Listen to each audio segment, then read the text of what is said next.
This episode from the life of Sherlock Holmes will be transmitted to our men and women overseas by short wave and through the worldwide facilities of the Armed Forces Radio Service. Petri Wine brings you Basil Rathbone and Nigel Bruce in the new Adventures of Sherlock Holmes.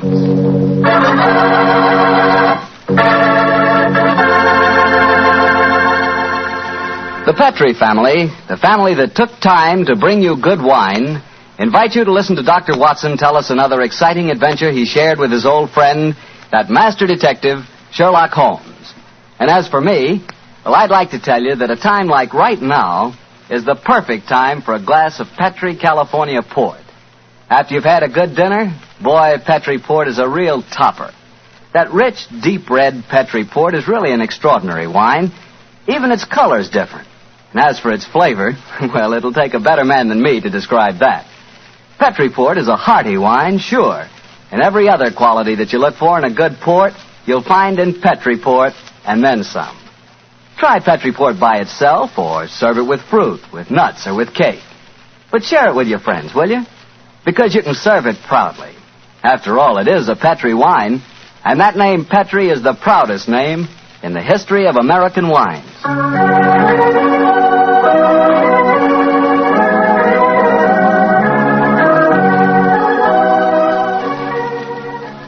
And now let's visit our old friend and host, Dr. Watson. Good evening, Mr. Bartell. Good evening, Doctor. Settle yourself down and get your pipe going. Thanks.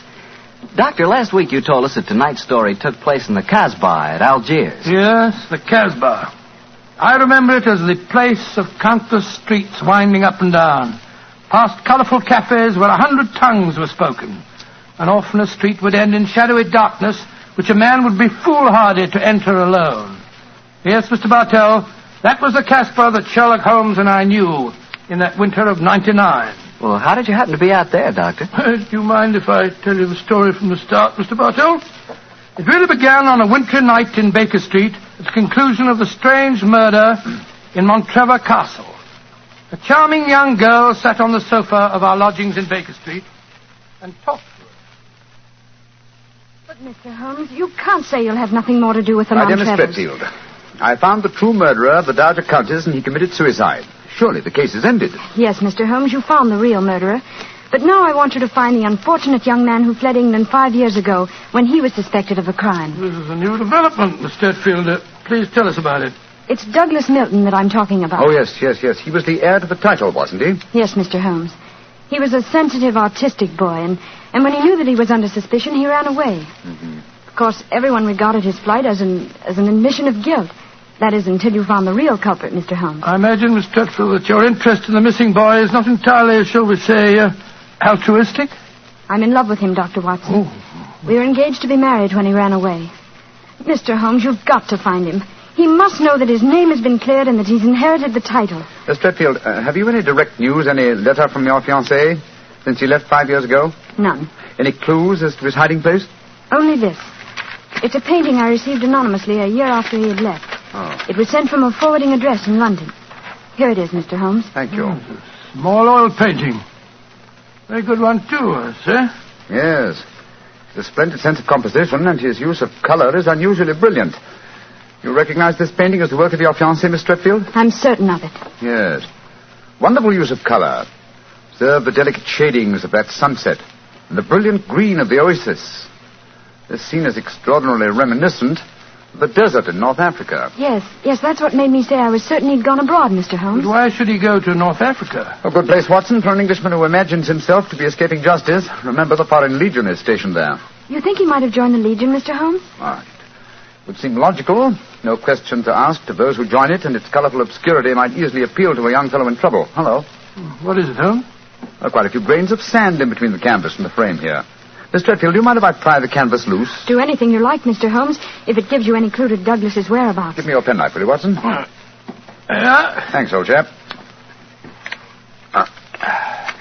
Wait a minute. Here we are. Can you see anything? Uh-huh. Look. The word sheriff. And Ella Froon are stamped here. Sheriff is probably the framer's name, and Ella Froon is the town some 50 miles from Algiers. That settles it. Miss Stretfield, I accept your case. Watson and I will go to Africa and try to find your fiancé, Douglas Milton.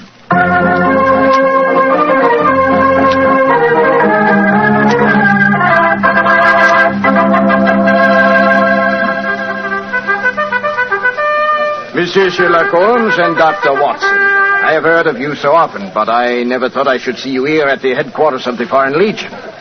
What can I do for you, gentlemen? Well, Colonel de Brisson, I'm trying to trace an Englishman who has been missing during the past 4 years. I have reason to believe that he might have joined the Legion. Yeah, I shall look in my records. Let me see. 4 years ago would be 1895. If Sherlock Holmes is tracking him, then I suppose he was in trouble in his own country. If he was in trouble, he might easily have come to us. We ask no questions. 97, 96, 95. In that year, 3 young Englishmen joined us. One of them died of dysentery 2 years ago in Cedar Raji. One of them deserted 18 months ago, and we have been unable to trace him. The third is my adjutant who brought you into my office just now. And he is, I would say, about 3 inches shorter than Douglas Milton. And men do not shrink in the Foreign Legion, eh, Colonel? They do not, Monsieur Holmes. And the fellow who deserted must be our man. Unless it's the one who died of dysentery. Colonel de Brisson, how would you advise us to set about trying to find a deserter? Monsieur Holmes, there's only one place in Algeria where a man can hide from the Foreign Legion and remain hidden. Oh, and what's that place? The Casbah in Algiers. Then that's our destination, Watson. Be very careful, please, gentlemen. The Casbah is a place where the law is exiled. The police have no jurisdiction there. The only rule is that of strength, violence, and trickery. We shall be very cautious, I assure you. Goodbye, Colonel de Brisson, and thank you for your help.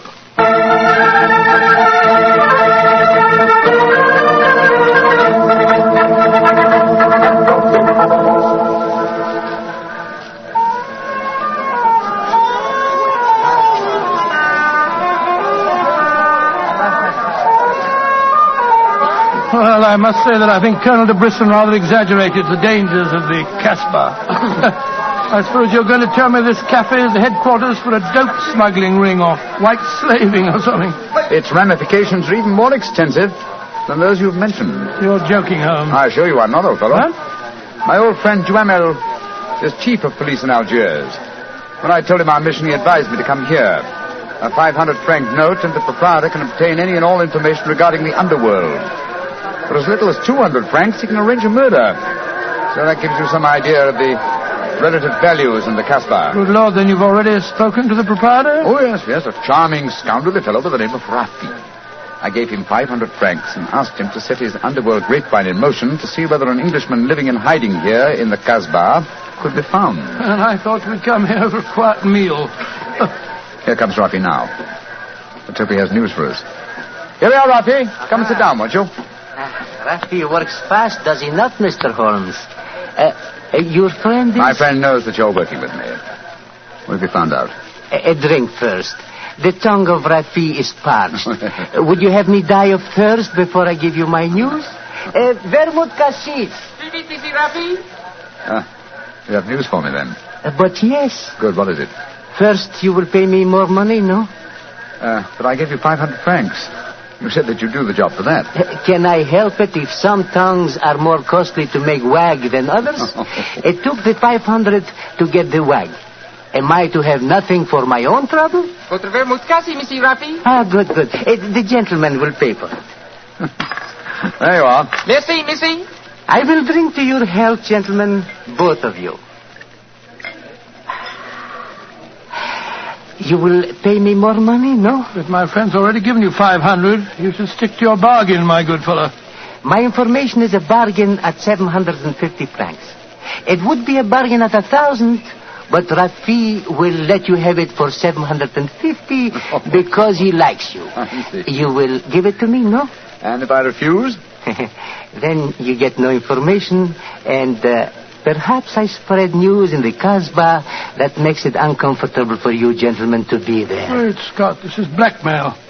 I get the money, no? You're a scoundrel, Rafi. Of course I'm a scoundrel. Here's your money. And information? There is an Englishman hiding here in the Casbah. I do not know his name, but he is tall and fair-haired. I cannot tell you where he lives, but if you go to the cafe of 1,000 sighs, You will find a girl who sings there. A girl who sings like a nightingale. Her name is Aisha, and she can lead you to your Englishman. A girl named Aisha. The Cafe of 1,000 Sighs. That is right. I would suggest that you go there in disguise. 2 well-dressed Englishmen might find themselves in trouble. For a small fee, say 200 francs, I will escort you there myself. Thank you, yes. I think we can manage by ourselves, Rafi. If your business is concluded quickly and time weighs heavy on your hands, Rafi can take you to some places of rare interest. Dancing girls that wither one's eyeballs with their beauty. For 500 francs, gentlemen... thank you, Rafi, thank you. I have a feeling the time will not weigh heavily on our hands. Good night. You work too hard, gentlemen. You should learn how to play. Good night. On my soul, I think that fellow's the biggest blackguard I ever met. I quite agree, old chap, but he is amusing. By the way, Holmes, don't you think that when this case is finished, we might have a time on our hands? Oh, Watson, you're incorrigible. But I think... Watson. What is it? The man sitting over in the corner by himself. By Joe, yes, his face seems familiar. We've seen him before somewhere. Of course we have. His name is Oliver Leeming. We met him at the inquest on the Montrevor case. So we did. Now, what on earth do you suppose he's doing here in the Casbah? Not on a holiday, I'm sure. Mr. Oliver Leeming, if you recall, is a cousin of Douglas Milton's, the man we're searching for. If Milton were ever declared legally dead, Mr. Leeming over there would inherit the title. It looks to me as if we're not the only people in the Casbah who are searching for the missing heir. That's true, old fellow. Come on, let's go and talk to the gentleman.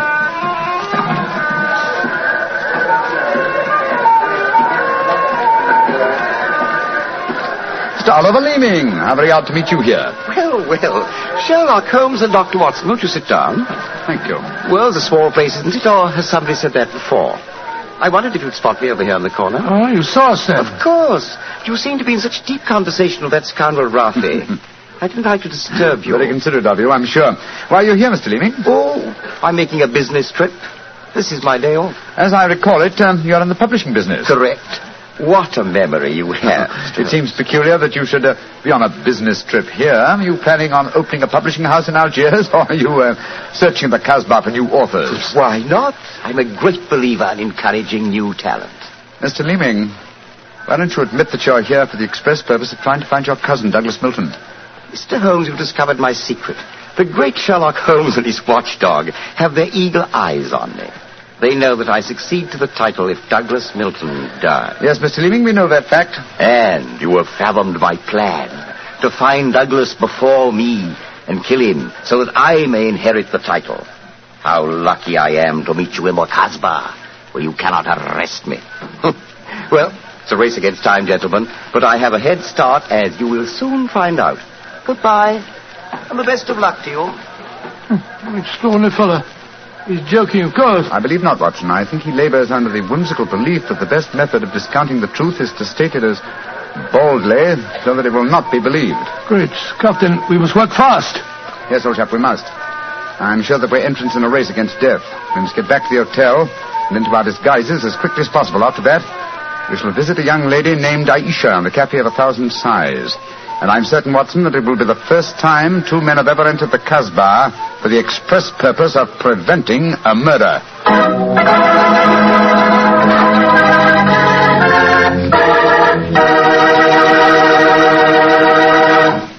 We'll hear the rest of Dr. Watson's story in just about a second, which gives me time to remind you that if you like the flavor of big, plump, juicy Muscat grapes, you'll love the flavor of Petri California Muscatel. What a wine. Petri Muscatel is the perfect after-dinner wine. It looks good, smells better than it looks, and when it comes to the taste department, well, you never tasted anything like it. For a really good wine, remember first Petri, then Muscatel. Petri Muscatel. Well, Doctor, I can hardly wait to hear what happened next. You and Sherlock Holmes went back to the hotel, I suppose. Yes, Mr. Bartell. Holmes quickly adopted the disguise of an Arab guide, while I assumed the role of a tourist, and we started off on our search. Outside the Cafe of 1,000 Sighs, we met with a rude shock. Good Lord. It's the fellow we met in the cafe. Yes, Oliver Leeming, with a knife between his shoulders. He's dead, Holmes. Shouldn't we get into touch with the police? What can they do? Remember, there is no law in the Casbah. In any case, this man is beyond our help. Our job is to protect the living. Come on, old fellow. Let's go to the Cafe of 1,000 Sighs and find this girl, Aisha. The girl, Rafi says, sings like a nightingale. Comme un oiseau qui chante, je l'appelle ma petite bourgeoise, ma ton kiki, ma ton kiki, ma ton kinoise. Il y en a d'autres qui me font le doux yeux, mais c'est elle que j'aime le mieux.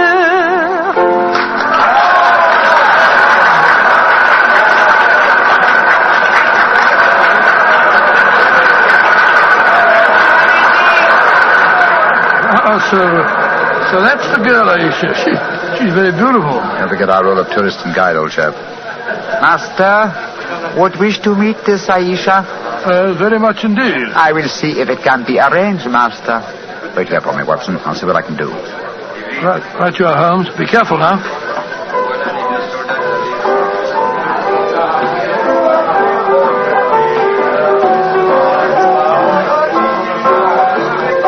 Mademoiselle Aisha? What you want, greasy one? There is an Englishman at the table over there. He wishes to talk to Aisha. Which one is he? The man who sits at the table in the corner. He is very rich, Aisha, and he admires you a great deal. He told me to give you this 500-franc note. So? Very well. You may bring him to my rooms. The door is at top of stairway, to the right. Good, Aisha. I fetch him. I shall be waiting.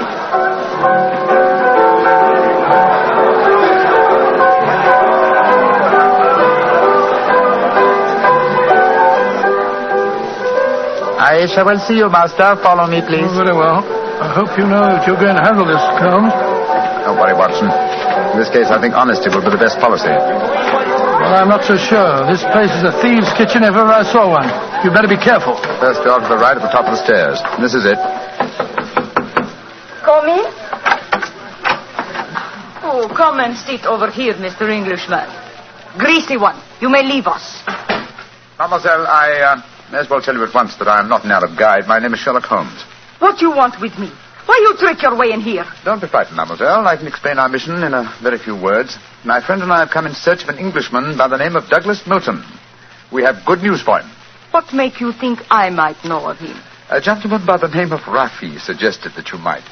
What is your good news for this Englishman? That he has been cleared of suspicion of murder and that he is the rightful Earl of Montreal. That means when he knows this, he will leave the Casbah and return to his country? Naturally, madame. I do not know this man. I have never heard of him. Here is your 500 francs. Goodbye. Not so fast, Aisha, mon petit chou. I've been listening from behind these curtains. Gentlemen, allow me to introduce myself. My name is Douglas Milton. Douglas Milton, we found you at last. It gives me infinite pleasure to have succeeded in my mission. How do you do, sir? This is very exciting. Yes, I think the occasion calls for a drink. What will it be, gentlemen? Well, I think a glass of port would be very nice, sir. Yes, it would be the most appropriate for toasting the new Earl of Montreal. Splendid, splendid. Aisha, bring glasses and a bottle of port and some creme de menthe for me. You are not going to England. I will never let you leave me. Oh, stop being so melodramatic, Aisha. Please bring 2 bottles and some glasses. Very well. I am sorry. Mr. Holmes, I can't tell you how I appreciate your trouble in coming all this way to find me, but well, I must tell you at once, there's one problem that makes it difficult for me to leave this country. You see, I deserted from the Foreign Legion. Yes, we know that, my boy. In fact, that's how we first got onto your trail. I shouldn't let that fact worry you, Mr. Milton. I'm certain the British consul in Algiers can arrange to have any charges dropped against a peer of the realm. Oh, well, I never thought of that. Here are the bottles. You must excuse the glasses, gentlemen. Tumblers are hardly correct, I suppose, but... well, they won't spoil the flavor, I'm sure. 2 glasses of port and a creme de menthe for me. Only 3 glasses, Aisha? Bring a glass for yourself. I do not wish to drink. And I insist that you do. Bring a glass, Aisha. Why should I drink if you are leaving? Mr. Milton, do you know Oliver Leeming? Oh, of course, he's my cousin. Yes, he came here half an hour ago and threatened me. Did you also know that he's lying dead in the street? Murdered? Well, yes, I did. If we went in the Kasbah, I wouldn't tell you this, but Aisha stabbed him. She followed him when he left here. He killed him and then slipped back just in time to sing a song a few moments ago. Oh, you needn't look so shocked, Dr. Watson. Life is cheap in the Kasbah, and Aisha is a girl of violent passion. Come on, let's drink. A toast to the new Earl of Montrevor. Oh, excuse me, sir. You took the wrong glass. You were drinking my port. Oh, silly mistake. I can't bear port. Very un-English of me, I'm afraid, but, well, after all these years, I don't feel particularly English. In fact, I'll probably find it very hard to adjust myself to the old life when I go back. Or perhaps I should say, if I go back. Since you feel that way about it, Mr. Milton, why go? You can claim the title and the revenues of the estate without leaving Algeria. You could stay here and live on the income. I didn't realize that would be possible. You sure I could do that? Oh, yes, I'm quite certain of it. But if you doubt my word, I suggest we all adjourn to the British consulate in Algiers. They can put you straight on the matter. That's a good idea. Let's go over there at once. Now I've been listening to you, my friend. You're planning to leave me. Once you go from the Kasbah, I shall never see you again. Put down that knife, Aisha. I will not let you go. You belong to me. If you try to leave me now, I will kill you. Put down that knife, Aisha. You've done enough damage for one night. Why you? Put it down, you fool. Put it down. Let me go. Let me go. Why, she twisted the knife on herself as she fell. Holmes, help me turn her over. She's dead, Mr. Milton. Poor Aisha. It's a bloody path that leads to the Montrevor title, sir. I suggest that we see that this poor girl's body is taken care of. Then go to the British consulate without any further delay.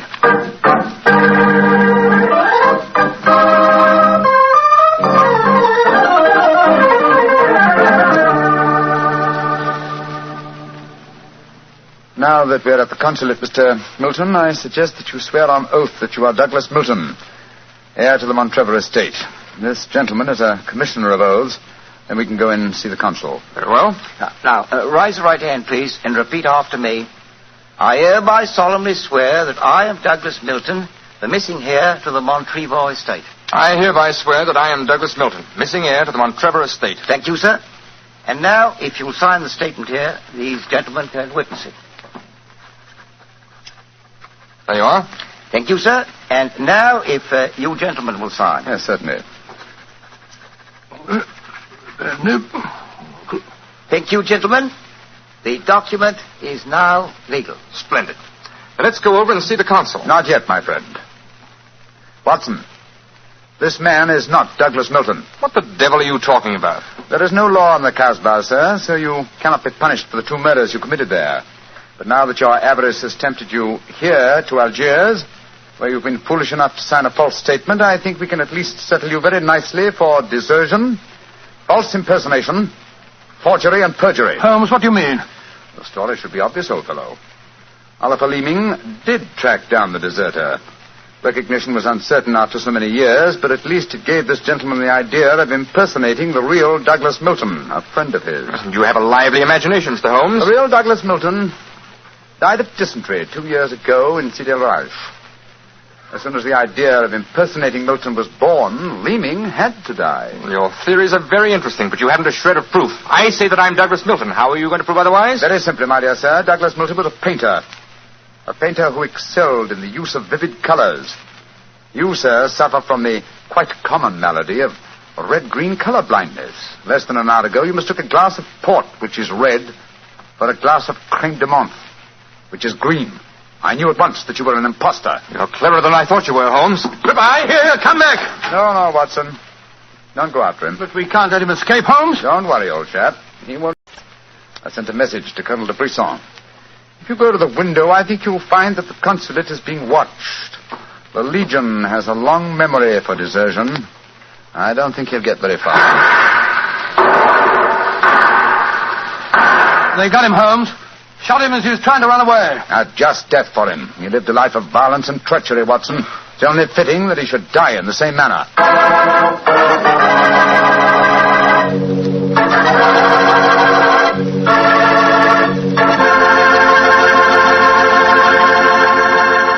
Doctor, that was a swell story, but You know something? I wish you hadn't disillusioned me about the Casbah. Disillusioned you? What do you mean? Well, before I heard your story, whenever somebody mentioned the Casbah, I'd always visualize a very glamorous, romantic sort of place full of beautiful women.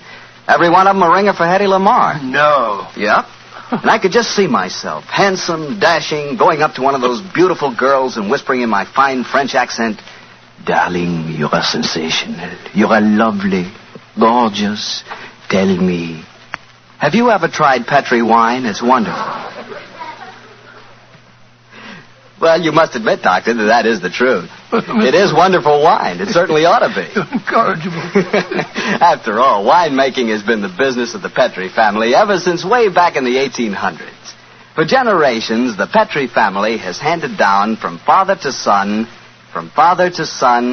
the fine art of turning luscious, sun-ripened grapes into fragrant, delicious wine. And don't forget, because the making of Petri wine is a family affair, the letters P-E-T-R-I on a bottle of wine are the personal assurance of the Petri family that every drop of wine in that bottle is good wine. So no matter what type wine you prefer, for any occasion, remember you can't go wrong with a Petri wine because Petri took time to bring you good wine. Well, Doctor, now I suppose you're ready to tell us about next week's story? Yes, and as soon as I have, I want you to meet a friend of mine. Friend? Yes, but first, Mr. Bartell, next week I'm going to tell you an adventure in which for once Holmes came off second best. An exciting story of high society and romance. I call it A Scandal in Bohemia. Boy, that sounds swell. And now what about your friend? Well, he's waiting at the microphone in San Francisco. He's Dr. Langley Porter, and he wants to tell us about something very important. Dr. Langley Porter. Thank you, Dr. Watson. Radio listeners, tonight in Italy there are thousands, many thousands, dying of cold and hunger. Babies, children, expectant mothers, old folks, dying for want of clothes, want of food. This organization, American Relief for Italy, appeals to you to search your homes for anything that can be made useful for starving, freezing men, women, children. Clothing, layettes for babies, diapers, shoes, food, surgical supplies, but above all, clothes, clean clothes, fit to wear. Take them to the nearest fire station. That your gifts will reach the Italians who need them, you may be sure. Americans of this organization will distribute the packages in Italy through the Italian Red Cross, the Catholic Relief Organization, the League of Italian Women, the Confederation of Italian Labor, and the Italian government. In California, rationing has gone. Christmas comes. There, in Italy, death is on the prowl. Radio listeners, lives can be saved. It's up to you. Thank you, Dr. Langley Porter. I know that our friends listening in will do all that they can to help the organization American Relief for Italy. Tonight's Sherlock Holmes adventure is written by Dennis Green and Anthony Boucher and was suggested by an incident in the Sir Arthur Conan Doyle story, The Crooked Man. Music is by Dean Fossler. Mr. Rathbone appears through the courtesy of Metro-Goldwyn-Mayer and Mr. Bruce through the courtesy of Universal Pictures, where they are now starring in the Sherlock Holmes series. This is the Mutual Broadcasting System.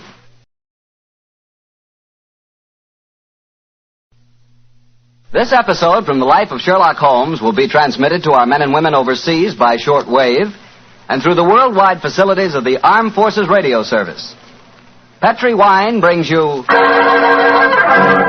Basil Rathbone and Nigel Bruce in the new adventures of Sherlock Holmes.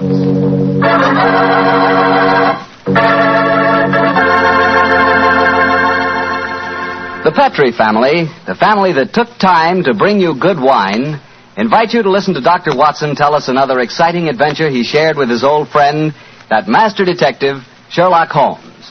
And as for me, well, I'd like to tell you that a time like right now is the perfect time for a glass of Petri California port. After you've had a good dinner, boy, Petri port is a real topper. That rich, deep red Petri port is really an extraordinary wine. Even its color's different. And as for its flavor, well, it'll take a better man than me to describe that. Petri Port is a hearty wine, sure. And every other quality that you look for in a good port, you'll Find him. He must know that his name has been cleared and that he's inherited the title. Miss Stretfield, have you any direct news, any letter from your fiancé since he left 5 years ago? None. Any clues as to his hiding place? Only this. It's a painting I received anonymously a year after he had left. Oh. It was sent from a forwarding address in London. Here it is, Mr. Holmes. Thank you. Small oil painting. Very good one, too, sir. Yes. The splendid sense of composition and his use of color is unusually brilliant. You recognize this painting as the work of your fiancé, Miss Stretfield? I'm certain of it. Yes. Wonderful use of color. Observe the delicate shadings of that sunset and the brilliant green of the oasis. This scene is extraordinarily reminiscent of the desert in North Africa. Yes, that's what made me say I was certain he'd gone abroad, Mr. Holmes. But why should he go to North Africa? A good place, Watson, for an Englishman who imagines himself to be escaping justice. Remember, the Foreign Legion is stationed there. You think he might have joined the Legion, Mr. Holmes? It would seem logical. No questions are asked of those who join it, and its colorful obscurity might easily appeal to a young fellow in trouble. Hello. What You'll find in Petri Port, and then some. Try Petri Port by itself, or serve it with fruit, with nuts, or with cake. But share it with your friends, will you? Because you can serve it proudly. After all, it is a Petri wine, and that name Petri is the proudest name in the history of American wines.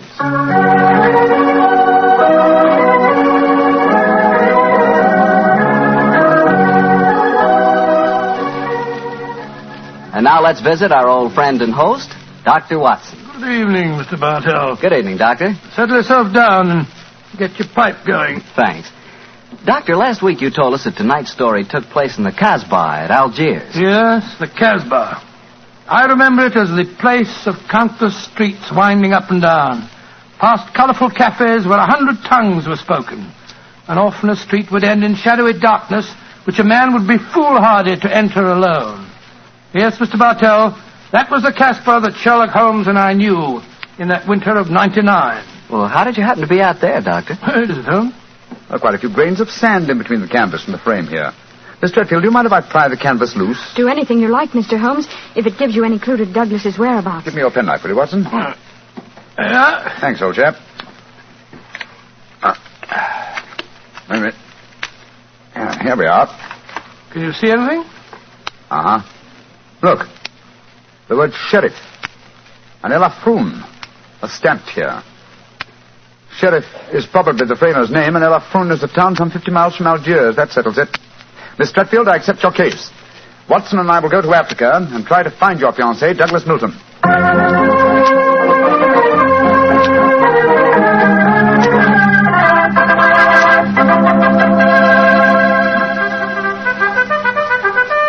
Monsieur Sherlock Holmes and Dr. Watson.